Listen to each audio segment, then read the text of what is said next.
Hi everyone, welcome back to my channel. So today is my very last day of sophomore year of college. I just had my last final today and it's a little bit bittersweet. It's so crazy how 2 years have already gone by.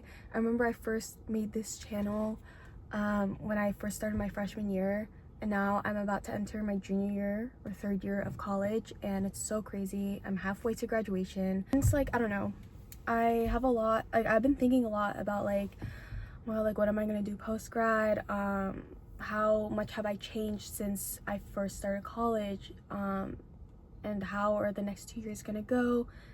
Well, I don't know, it's like so much, like so many thoughts going around, but there are a lot of things I want to share with you guys in terms of like tips and advice for anyone who is about to start college, or if you're currently in college right now and you just want some advice or tips. I got you. I have them all written down on my Mac and we're gonna get started. So first we're gonna start with study tips. Number one rule, you've probably heard this like a million times even in high school, but do not cram. That is like the worst thing you can do, especially if you have been skipping. You're not going to learn the content in one day. That's just that's the truth. The only way you're going to retain information is by practicing or going over it like over the course of a long period of time. So giving yourself going to my next point, giving yourself minimum of 3 days to study for one exam.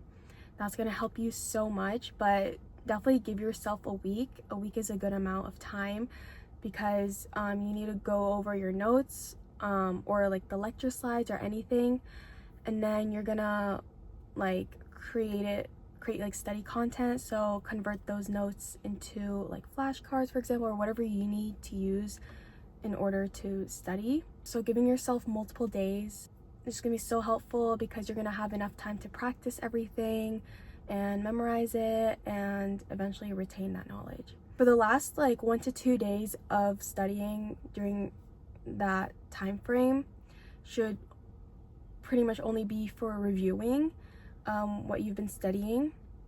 So let's say you've been studying for a week, give yourself like 2 days to like test yourself and see if there's anything you still need to work on.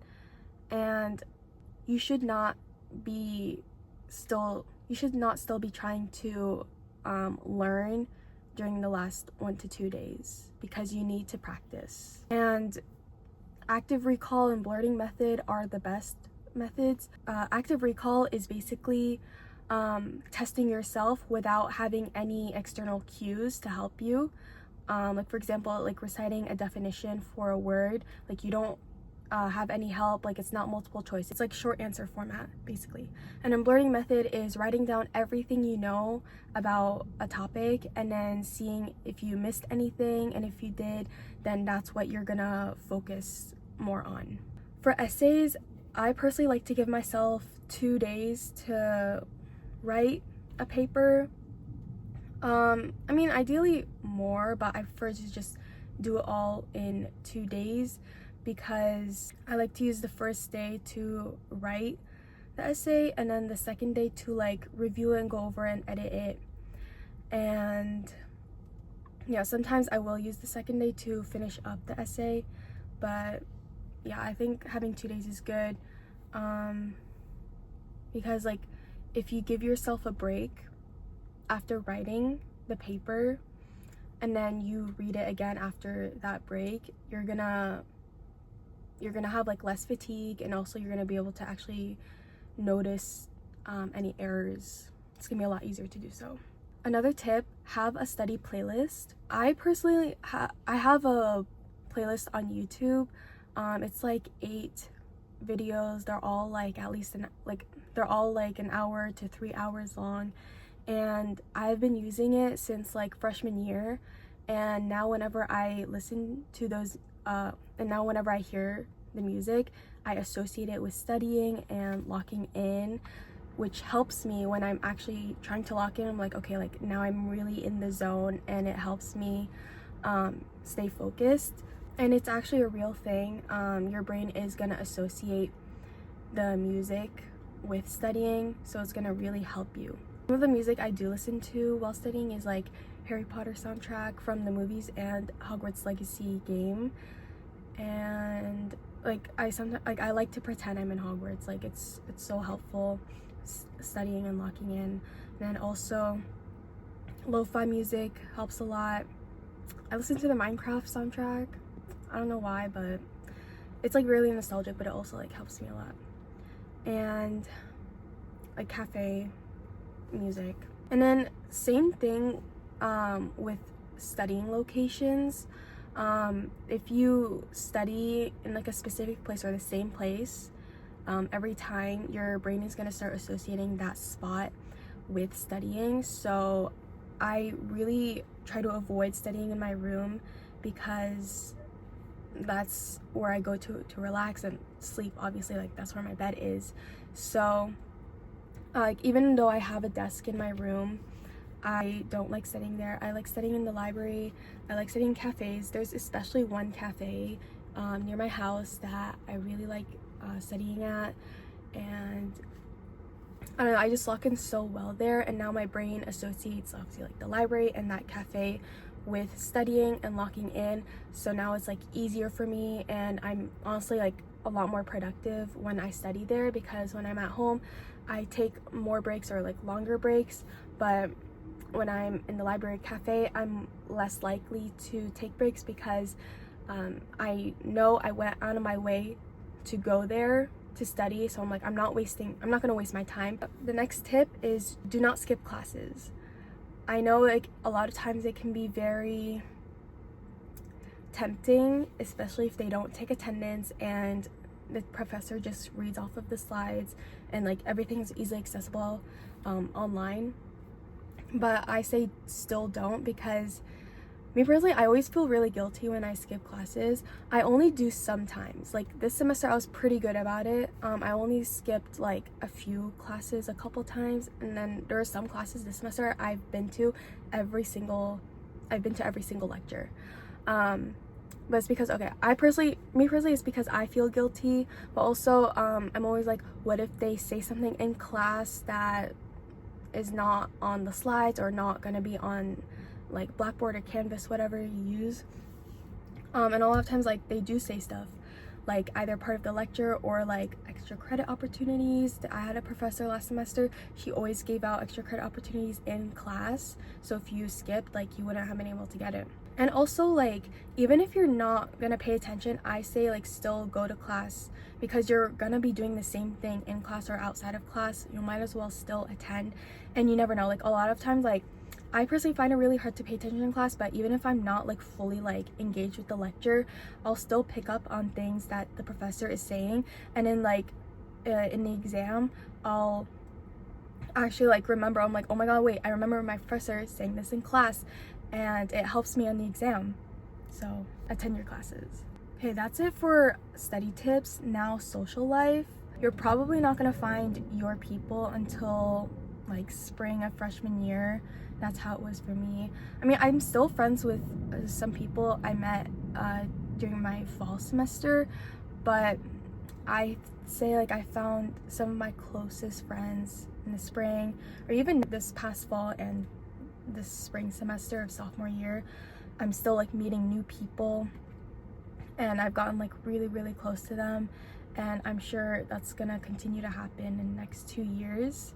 So if you're feeling down or bummed out that you haven't like found your people or those core group of friends or close to anyone, whatever, just know like there's always an opportunity to meet someone, and it's not limited to freshman year. Although it is a lot easier freshman year because more people are open to making friends, it's still highly possible, like it's and highly likely to meet some of your closest friends later on. Again, with finding your people, there are a lot of tips in finding like really close friends.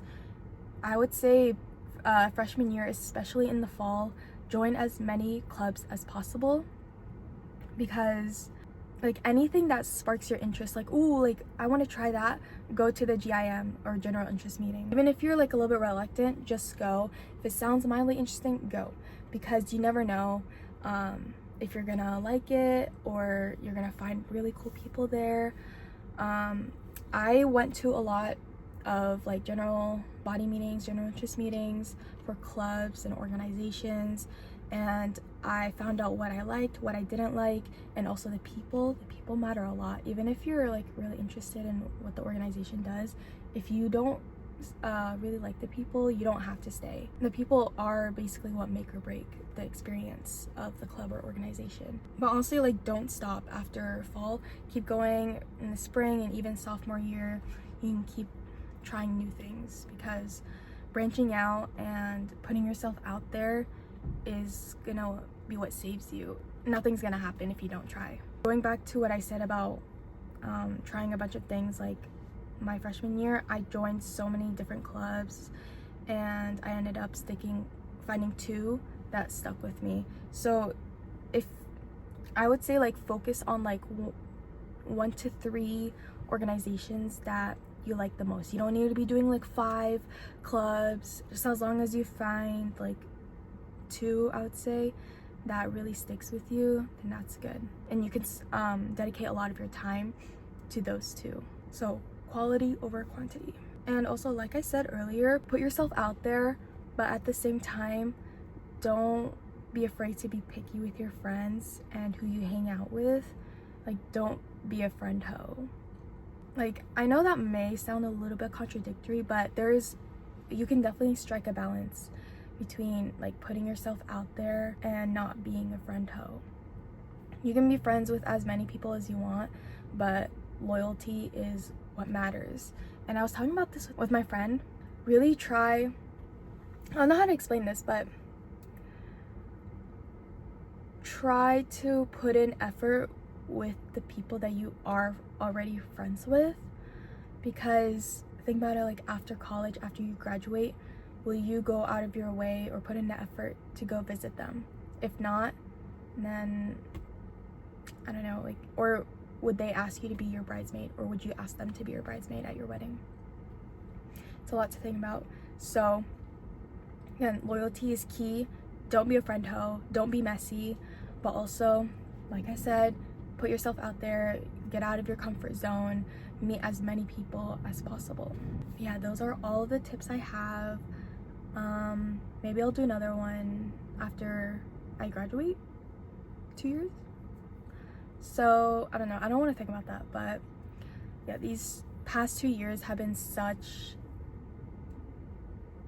like, I learned so much about myself, about other people, about college, about life, literally everything. And I definitely think I'm gonna be learning a lot more in the next 2 years. I'm really excited for what's to come, but more importantly, I'm so excited for summer. I'm done for now, like, with classes. Like, I don't want to think about school. I don't want to think about exams, studying, whatever. I'm so excited to travel. I'll be vlogging, so stay tuned for that. And yeah, thank you for watching, and I'll see you guys next time.